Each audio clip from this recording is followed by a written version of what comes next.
welcome to the debate. I'm your host Sana Makpool with you at PTV World. In today's show, we will be talking about a very important topic, something that was unfortunately the highlight of the year 2022 when devastating floods hit Pakistan and 1/3 of Pakistan was underwater, and so many people faced the kind of damage that was incurred. And because of that, of course, there has been a lot of economic losses, and there is, of course, a lot of damage that is still being recovered, especially with regards to food security, health concerns, and rehabilitation of the flood-affected areas. There's much more, of course, that's involved within this entire process, and Pakistan really had to plead its case in the international community to make sure the world realizes the impact of climate change on countries like Pakistan. And it did so well in the UN General Assembly session as well, and then later on at the COP27 as well that was held. And then with regards to the discussion around loss and damage, which was an important yet small victory in terms of the kind of importance that this has in the conversations around climate change, led by Pakistan, of course, as a result of which we saw at least this conversation being held and at least some movement forward in this regard. However, much still needs to be done in terms of the implementation of this particular strategy, especially with regards to the kind of financial infrastructure that we're going to be able to provide and develop for countries like Pakistan. And so now this brings us to the very important Donors Conference, which is right on the horizon on the 9th of January this year.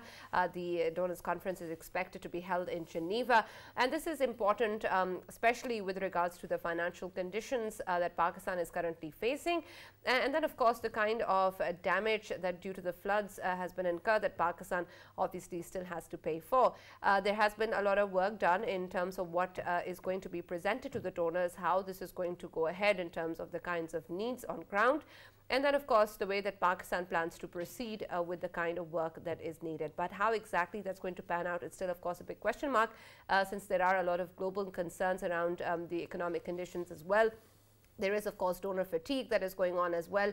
And then, of course, we've seen previously the kind of appeals that have been made by the UN haven't really come out in the same way that was expected or in the kind of numbers that we had wanted to see. So how exactly is this Donors Conference going to pave the way for the people who have been damaged by the floods in Pakistan? And then, of course, for Pakistan to be able to develop a more climate resilient response in the future of possible catastrophes as well. So that is what we're going to be focusing on in our segment today. For this and more, as always, in the studios, I've been joined by senior analyst Farouk Pattafi, and we've also been joined by Mr. Ali Tauqeer, Sheikh, member Pakistan Climate Change Council, chaired by the Prime Minister of Pakistan. Thank you very much for joining us and taking the time out and being with us in the studios.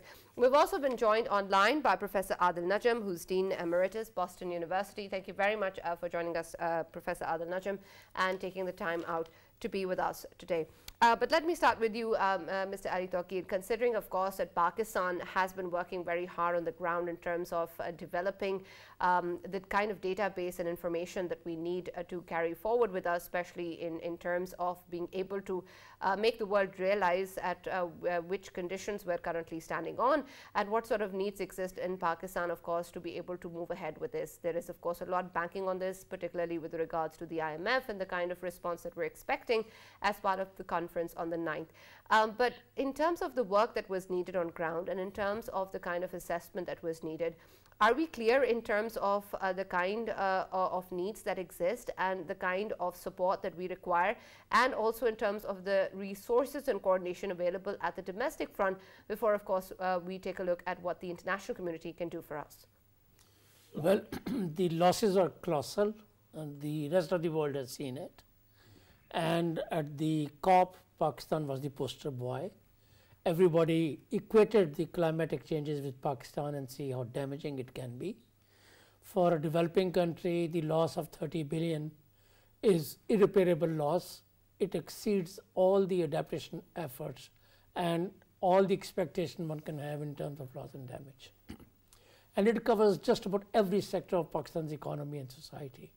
I think the Planning Commission has worked at 17 sectors, and the expectation is that from the $16 billion needed, Pakistan will try to manage $8 billion from its own resources, and the request to the international community is for about $8 billion roughly. Now, in that sense, expectations are measured. Pakistan is not expecting that the world will come with checkbooks, but I think it's an opportunity for us to forge partnership that's long term, 5 to 10 years, for reconstruction, rehabilitation, for resilience, and to see and to ensure that the partnerships are based on dignity and respect of human life that has been disrupted. So we'll see how it pans out. Our plans are in the process. They are being finalized right now. There has been consultation with the provinces and with the donors and with some stakeholders, and we hope that we'll be able to put across a few important projects that Pakistan will need. All right, great. Professor Adil Najam, considering, of course, that Pakistan's entire appeal with regards to the international community was based on the fact that this is climate change justice, and this is something that countries who are contributing far less than the rest of the world and need help and support with, especially around loss and damage concerns. And of course, it is understandable that countries like Pakistan are prone to such catastrophes. But considering where we stand now, especially in the aftermath of these devastating floods in the year 2022, the kind of response that you've seen so far, how exactly do you view it in terms of how far we've come in the global response towards climate change? And then, of course, in terms of the urgency in Pakistan's needs to be able to deal and tackle with these issues on ground. And based on what has followed in the aftermath of the floods, what expectations do you have from the donor conference? I think thank you for having me. I think this conference is important. I think it is important for Pakistan in terms of diplomacy in general. I think it is important for our flood impact programs, but it's also important for climate change. Having said all of this, I do not have very high expectations if people are thinking that you will go with a bag and bring it back full of international support or resources or money. And in fact, what we've seen is, call it donor fatigue, that's a very polite word. What you really mean is that the international community has not shown the actual commitment to match its words. Not even to the extent of previous catastrophes such as the last flood. I think there have been a number of diplomatic advances in terms of linking such events to climate change, to highlighting the issue of international climatic justice, to raising the concern about the immediacy of climate change. But that has not resulted in countries saying, oh, therefore we will now give you some form of reparation or even some form of assistance much greater than before.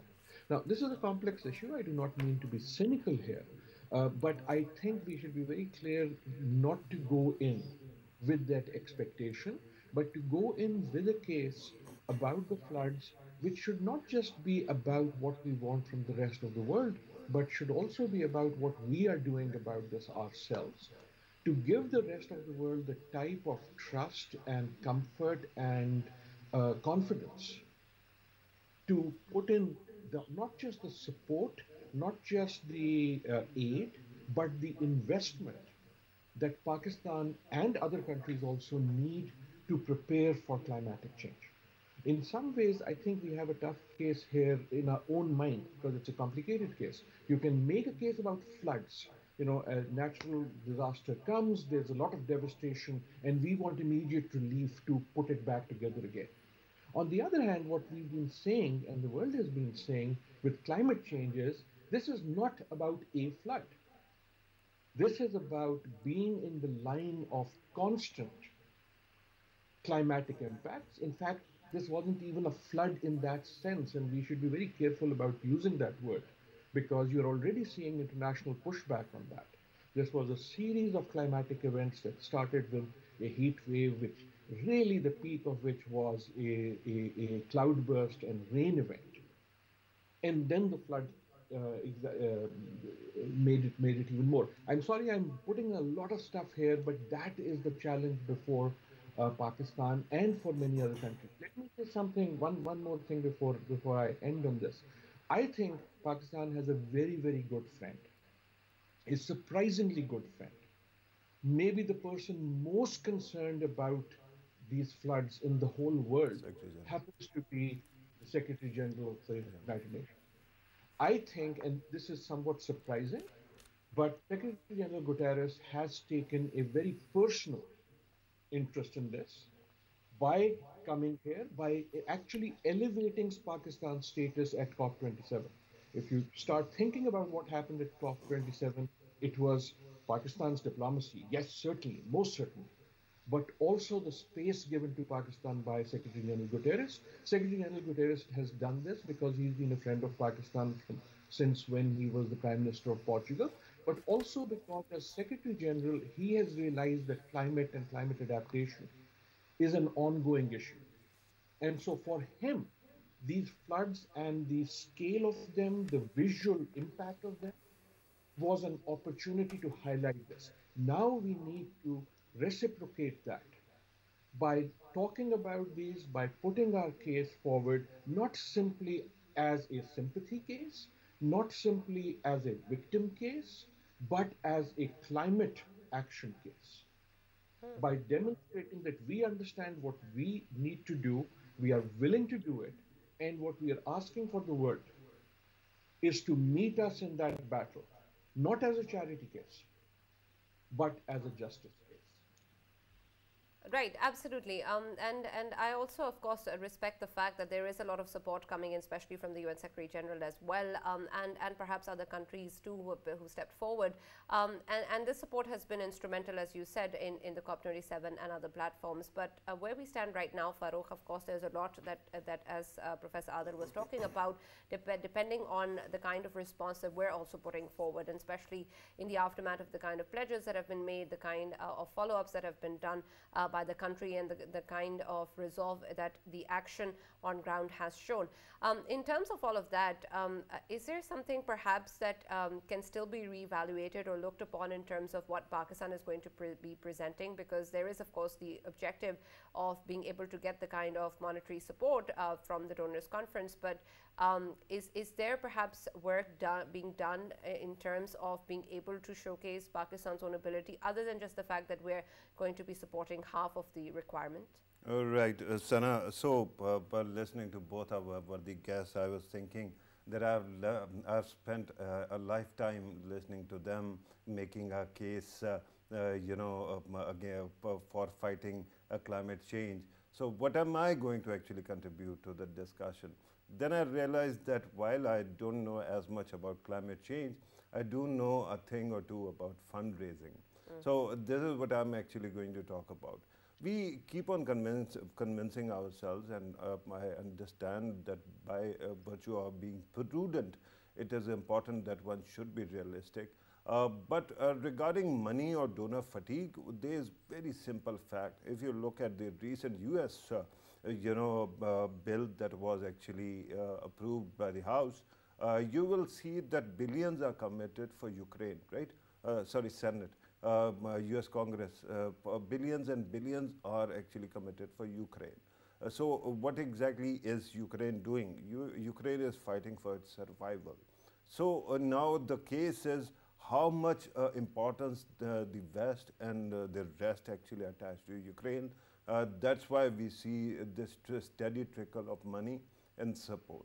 So Pakistan is very good at one thing, and that has been there for quite some time, reminding the world that we are important, that we should not be ignored, right?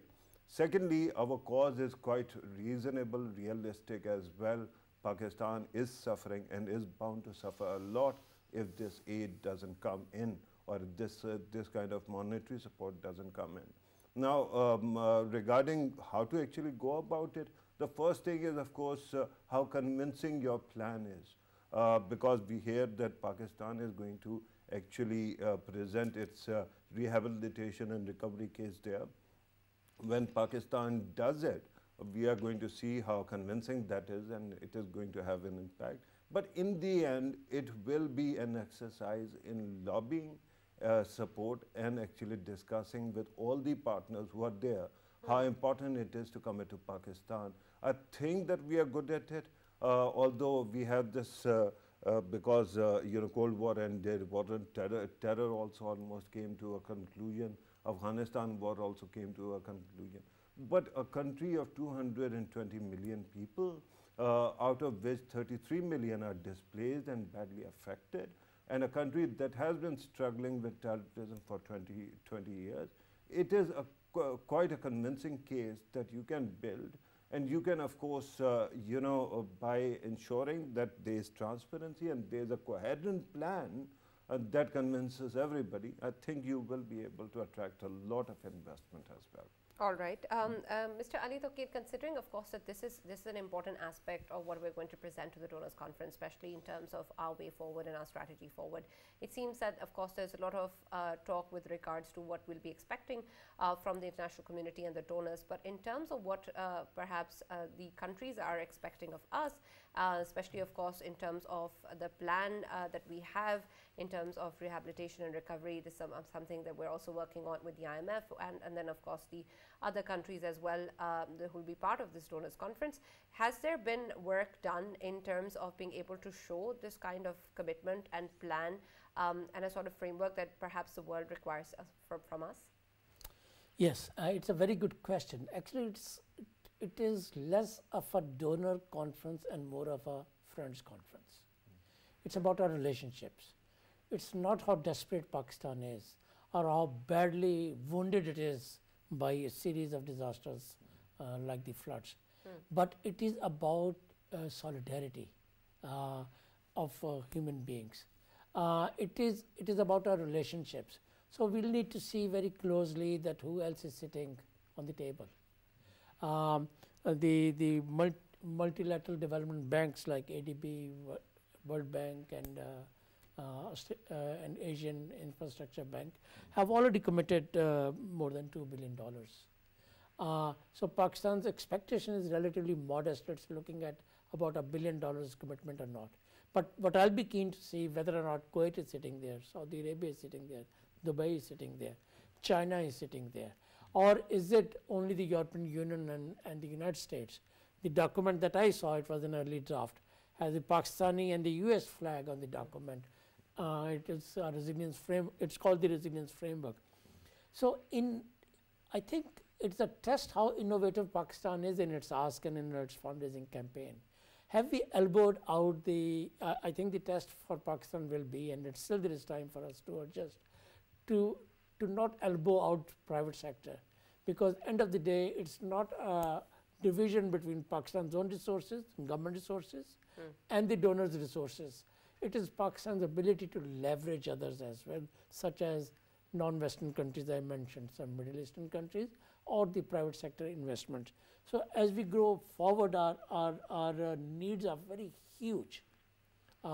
Just about every sector that we pick up, housing, education, road, infrastructure, education, every sector will need some investment. So the question is, for a meeting like this, what will be our top priorities, especially in the context of our ongoing conversations with IMF. So in my view, at least, I would like to see what kind of economic activity shopping list we have in our mind, or ideal list that we have that can propel the economic growth rate, increase our productivity, increase our revenue generation capacity, both domestic and international, in terms of foreign exchange in a short period of time.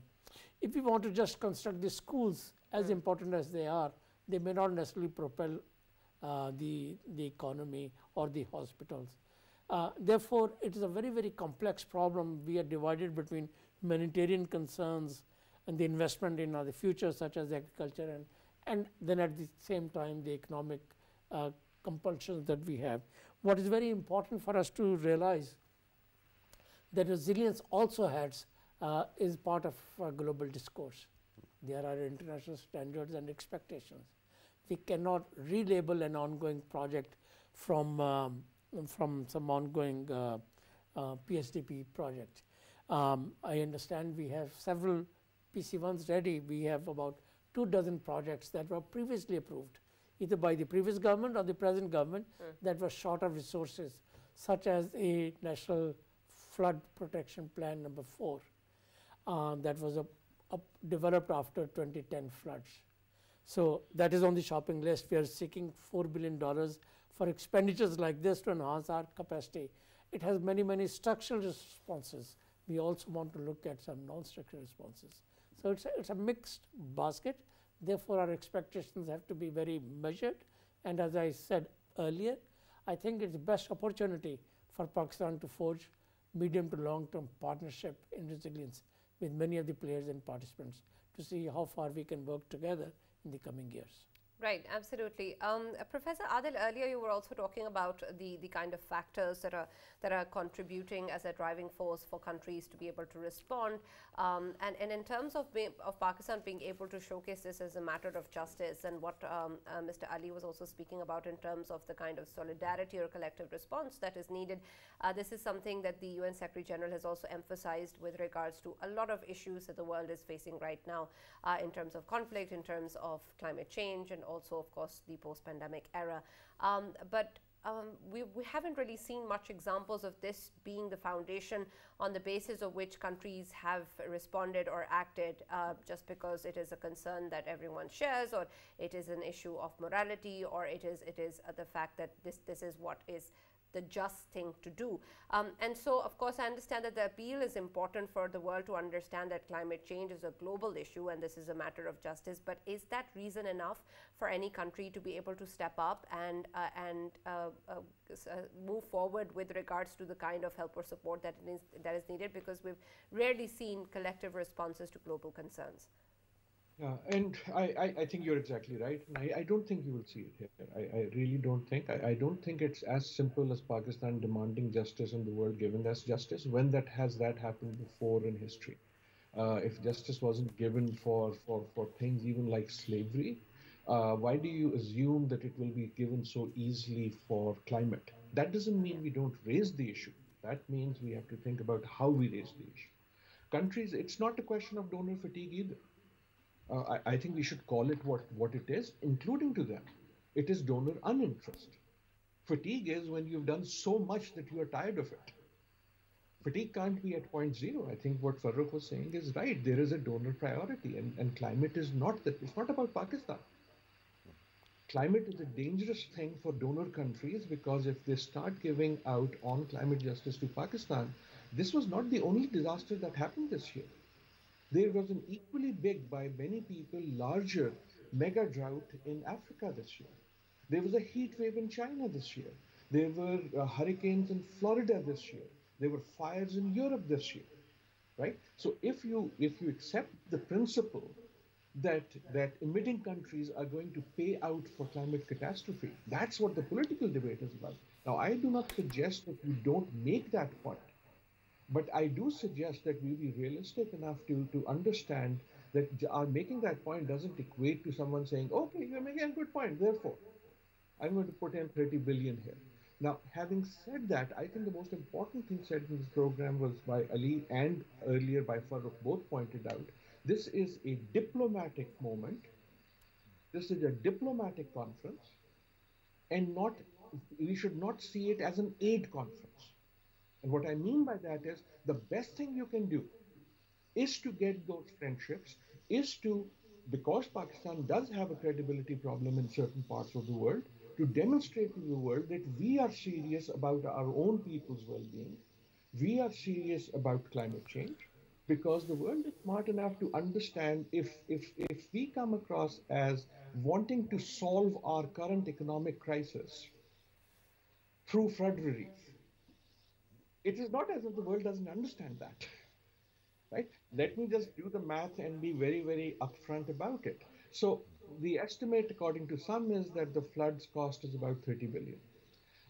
It is already being questioned. Let's say it's about half of that, 15 billion. There's about 2 billion that's been committed. There is 1 billion that we are asking for here, which may or may not come, but let's assume it comes. Let's assume it's matched by another 1 billion by Pakistan. That adds up to 4 billion. Who do you think is going to pay the remaining 14 billion to 10 billion to 25 billion? The cost of this catastrophe, like every natural disaster in the world, is going to be borne by the people of Pakistan. right? Someone whose house has fallen down, whose cattle has been swept away, is not going to wait for this donor conference or the IMF or the dollar or the stock exchange. They are going to sell whatever they had in saving. They're going to take the saving they were making for their daughter's wedding and use that now to build that house.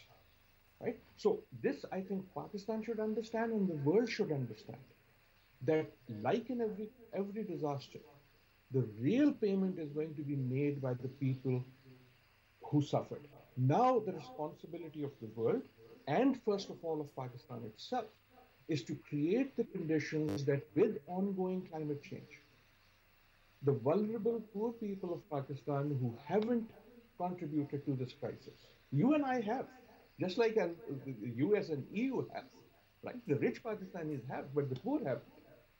Why do they keep paying for it, and what can we do to make them resilient, right? That's the resilience question. Now, if we come across at this conference as being honest in really wanting to do adaptation, climate impact in a way that gives resilience to the people of Pakistan, I do think the world will respond. If we come across as trying to just balance our other economic problems by using this as some sort of a cash flow for our dollar crisis or something, I think the world is going to smile, drink tea, and go back. So this, I think, is a test for the world, but it is also an opportunity for Pakistan to change its diplomatic perception abroad as being a country that really cares about climate change, to build on COP27 and be seen as a real climate actor rather than simply a climate victim. Absolutely. But Farooq, as I understand it, issues such as those of credibility or perceptions are very hard to change. And we're talking about, of course, a very important and perhaps decades-long issues of Pakistan in terms of the kind of stability issues that we've seen both on the political or the economic front. And now the current crisis, of course, has also been ongoing for quite some time now, and the floods have, of course, added to our economic woes. But the kind of issues that Professor Adil was talking about, especially in terms of the world looking at this as an act for Pakistan to be balancing its current economic problems, isn't that something very hard to change in terms of how the country is being viewed at the moment, and how much is any diplomatic effort in a conference going to help towards that when the kind of fundamental changes required at home are perhaps not being done? If I'm allowed to nitpick this question, I want to actually understand what do you mean by how this country is viewed? I mean, 220 million people are going to be there, no matter how they are governed, right? They are human beings, they have blood. If you cut them, blood comes out, right? If you starve them, they die.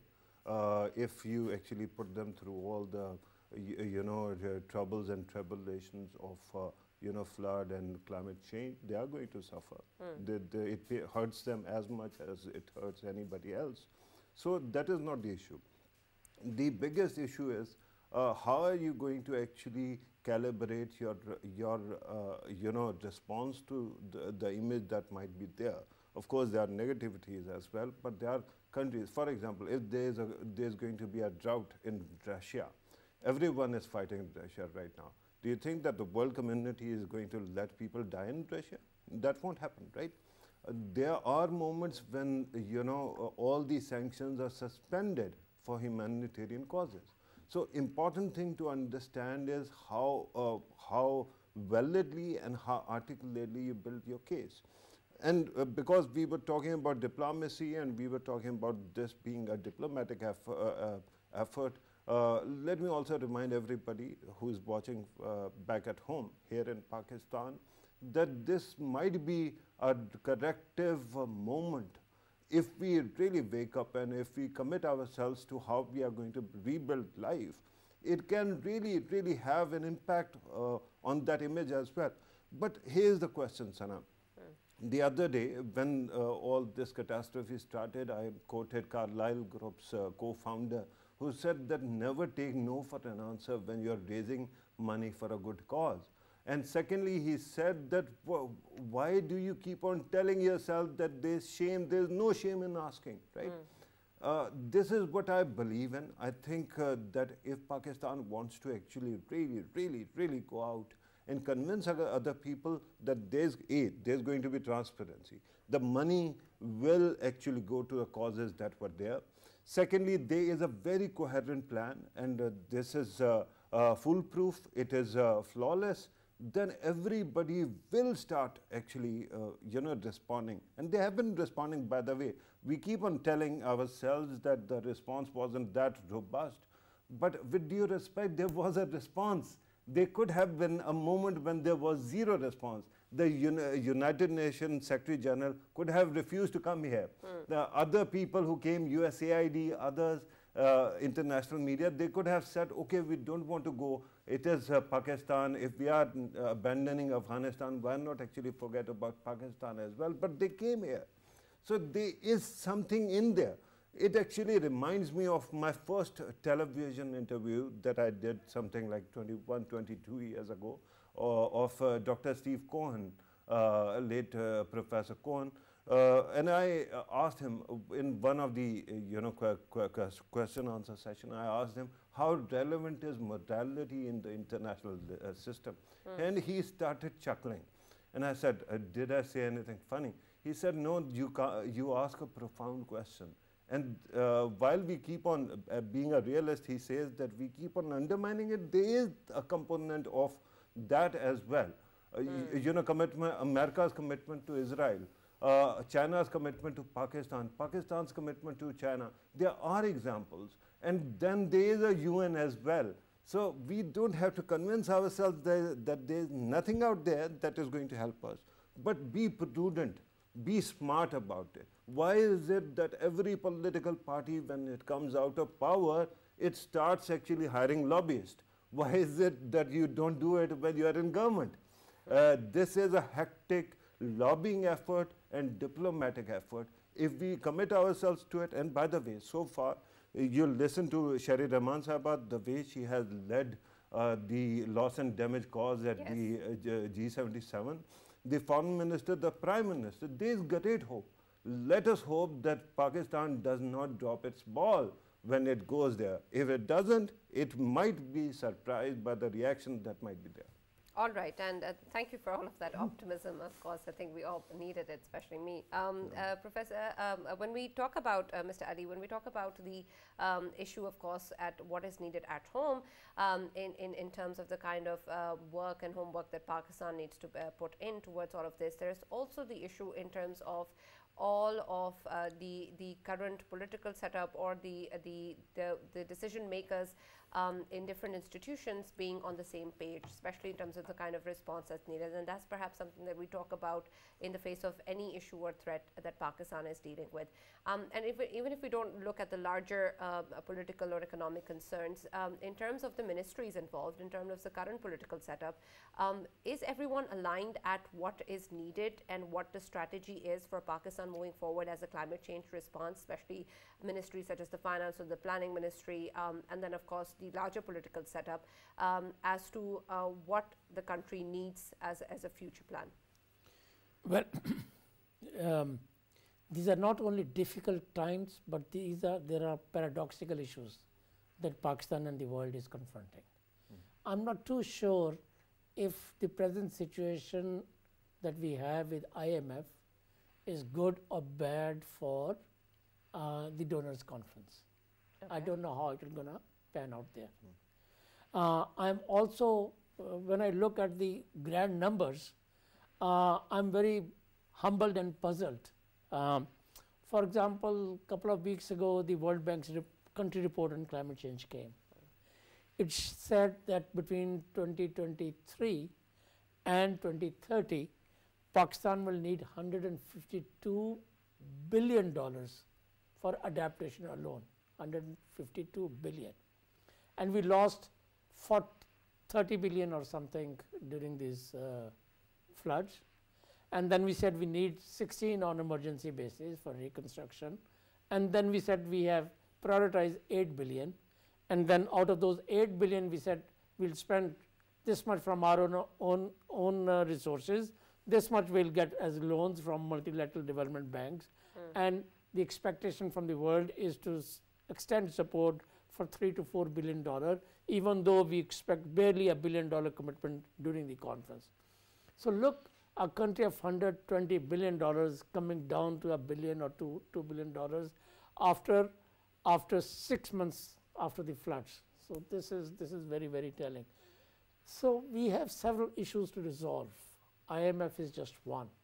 A roadmap for 152 billion or whatever exactly we wish to do for adaptation during a period of a decade or so is another question. Out of that decade's expenditures or roadmap, I think what the priorities are for us to seek support from friends of Pakistan. I refuse to call them donors all the time. I think I'm looking at and hoping that government of Pakistan looks at them as partners in resilience.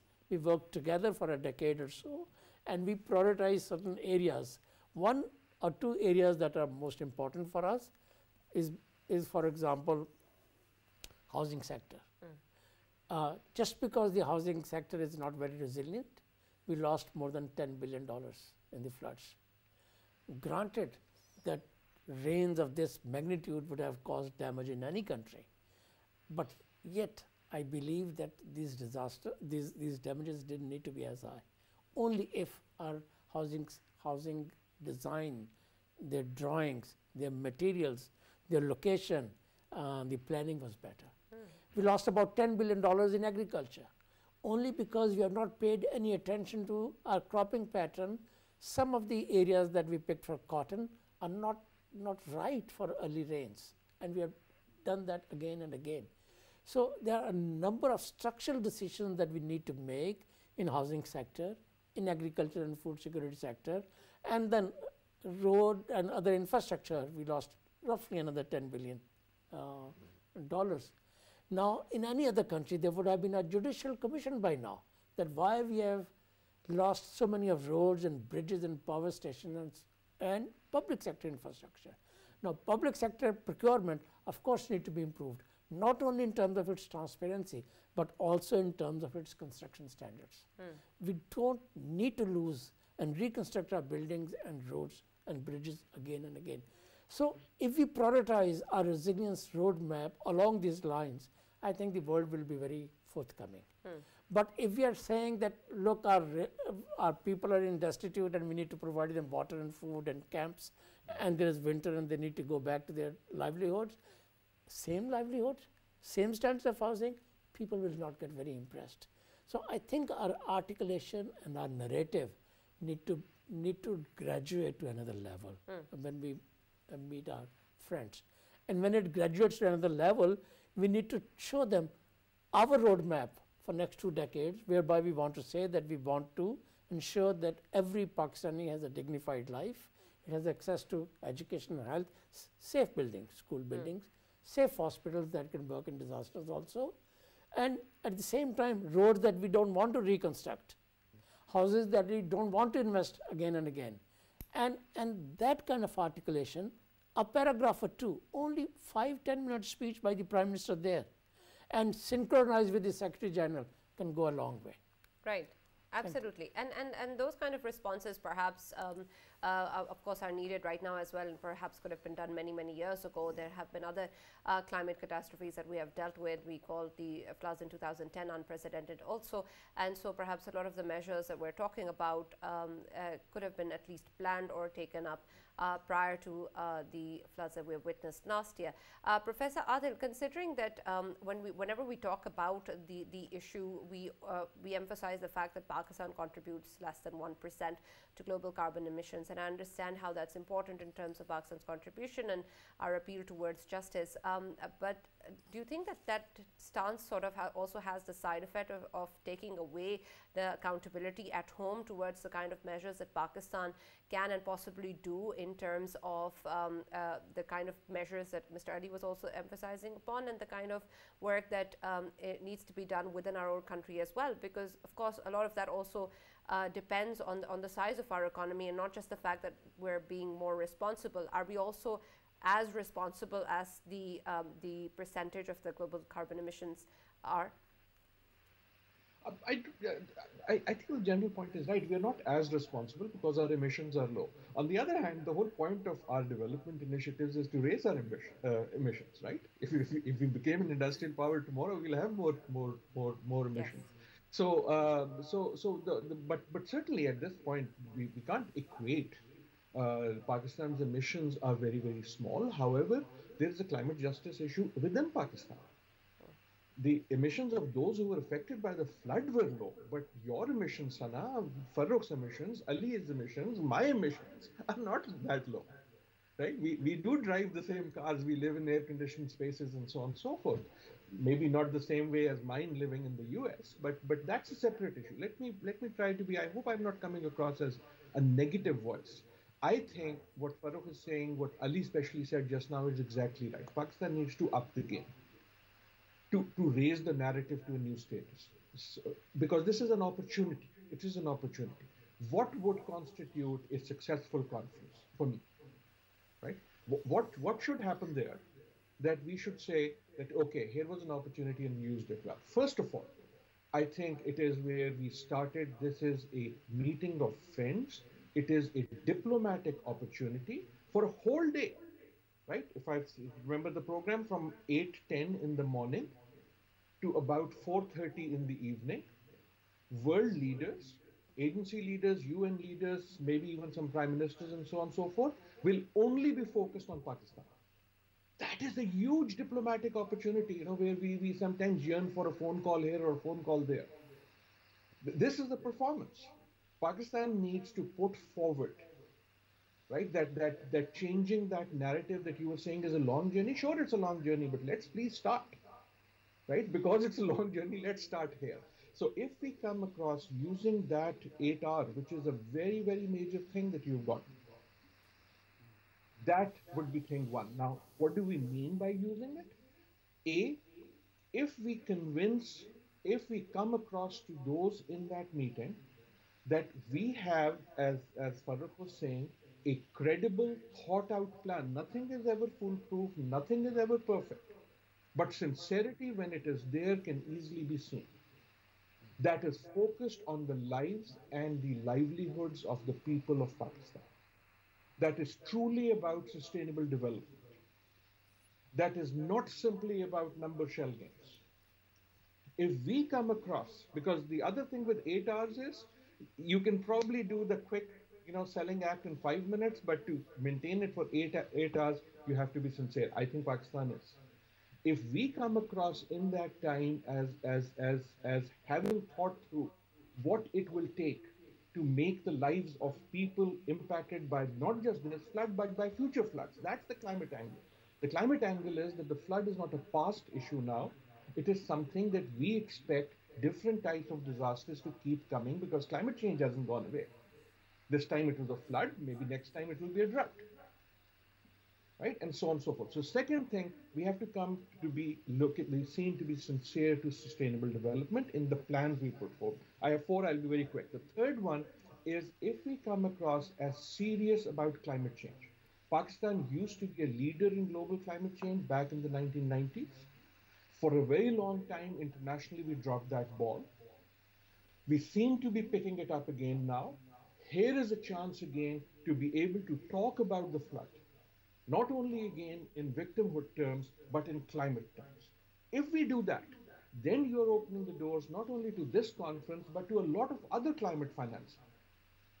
Right? Because then people there say, okay, I may not be able to support you here, but there is something called the GEF where you will have my support when your case comes up.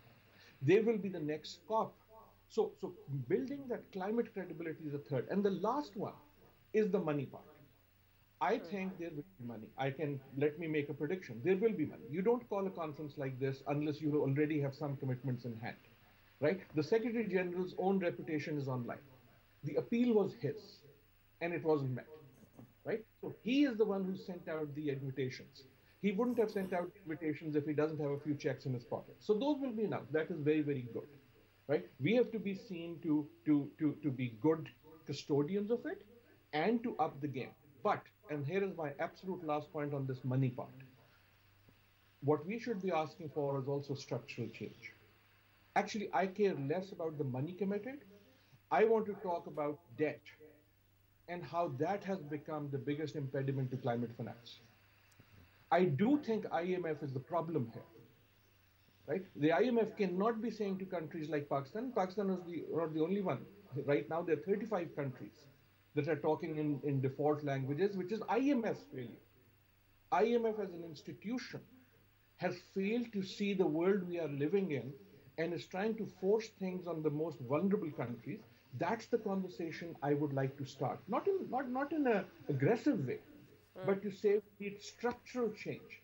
So let's talk about that structural change rather than simply an aid package here or there.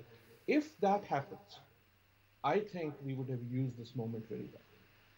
Right, absolutely. And Professor Adil, you've left us with a topic for another show, and it's of course extremely important, but we're going to take you up on that and hopefully have a very comprehensive discussion till then as well. But thank you very much, Professor Adil Najam, for joining us. Thank you very much, Mr. Ali Tauqeer, Sheikh, for being a part of the debate, and thank you, Farouk, as always, for being part of the show. Of course, there's much to be expected from this conference, but we hope that the kind of factors that have been highlighted are the ones that Pakistan can work towards, and that we get what we want out of this, and we're able to help it recover from the devastating floods, and of course the kind of response that we need to be prepared for in the coming years as well. That's all that we have from the debate. See you tomorrow.